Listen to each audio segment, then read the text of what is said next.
Tu es belle, immense, diverse, colérique, éclectique, tatouée de nick. Tu parles fort, polémique et crépanique. Tu es populaire, souriante et quadrillée, pédagogue au carré et bétonné. Tu es aussi craintive, de feu plein les yeux, électrique. Tu es fleurie, remplie de pâquerettes et d'incendies. Zoom sur la ville de Grenoble. Grenoble et sa métropole sont engagés depuis une quinzaine d'années dans une démarche écologique et de valorisation verte du territoire. La municipalité continue sur sa lancée en s'attaquant à un territoire bien particulier et encore peu valorisé, le polygone scientifique ou presqu'île, avec un projet ambitieux, celui de proposer un écoquartier qui allie mixité des fonctions, accessibilité, modernité, confort de vie et valorisation du territoire. Malgré la volonté de la vie sociale du quartier semble peu développée. Une interactivité sociale, alors très faible, se dégage de ces lieux. Cependant, Grenoble est une ville dans laquelle la participation des habitants est importante. Par exemple, Hubert Dupedou, ancien maire, utilisait la méthode de la décision concertée avec des associations. Les habitants de Grenoble étaient alors acteurs des décisions et non seulement récepteurs. Nous voulons, à travers ce reportage, voir en quoi la population est active au sein de ce quartier et nous désirons donner une visibilité et une considération à une vie active, une appropriation encore dissimulée, certes peu développée, mais essentielle pour l'avenir de la presqu'île. Lors d'une interview, nous avons constaté que beaucoup de travailleurs n'habitaient pas la presqu'île ou, inversement, que beaucoup d'habitants n'y travaillaient pas. En fait, je suis arrivée en 2016. Il n'y avait rien.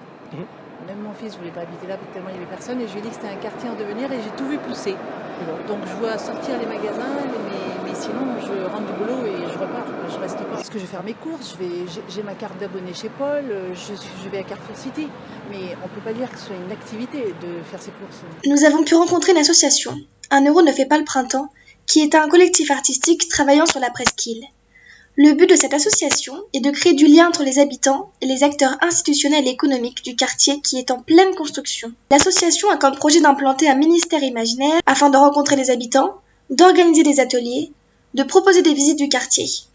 Si l'association met en lumière les enjeux à résoudre de ce quartier. Ici, il n'y a pas d'histoire. Ouais. Et c'est ça qui est intéressant, c'est que comment les gens ils arrivent dans un nouveau quartier. Comment ils s'organisent, comment ça vit, comment ça... Il y en a par exemple qui ne font que dormir, qui se barrent. Mais on imagine, ce qui manque ici, c'est un lieu de vie sociale. Donc il n'y a pas de parc. Et du coup ça se transforme sans arrêt. Ils ne peuvent pas s'attacher à quelque chose. Il y a quelques commerces, mais c'est pas suffisant pour créer une nuit. Par exemple le soir, il n'y a rien. Il n'y a pas d'éléments structurants. L'école, elle est de l'autre côté, le côté Jean Massé. L'association ne reste pas moins optimiste et porte la voix des habitants, car ces derniers ont le pouvoir d'agir et de donner une identité à ce quartier. Parce que la signalisation, elle est épouvantable et inexistante. Alors déjà, au bout de la rue, le panneau sens interdit, il n'est pas aux normes. C'est un rendez-vous permanent. Ça permet en fait des gens qui ne se rencontrent pas à se rencontrer. Et éventuellement de lancer un projet. Et nous, une fois qu'ils lancent un projet, on n'en est plus garant.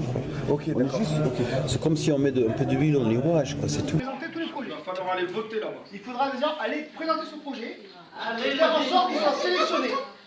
À la ruche au projet, à fort en sélectionné. Donc moi je te rappelle. Et si jamais il est sélectionné parmi les 30 projets qui seront retenus, il y aura une... Donc les gens ils viennent mais ils disent voilà il y a un truc qui ne va pas, il n'y a pas assez de place de parking, il y a certains bâtiments où il y a pas, ils n'ont pas été livrés de ce qui avait été promis au départ, d'intéresser les gens à réfléchir sur leur cadre de vie. Mais du coup ça allège en fait, les habitants ne râlent pas directement sur les élus, mais comme l'artistique ils permettent d'avoir un intermédiaire, un catalyseur. J'ai pris des photos depuis le début. J'ai des photos des chantiers depuis 2016. Et les ouvriers avaient peur de moi parce qu'ils pensaient que je les prenais en photo parce qu'ils n'avaient pas de casque. Et dès qu'ils me voyaient arriver, ils mettaient le casque. Je leur ai expliqué que c'était juste pour le plaisir.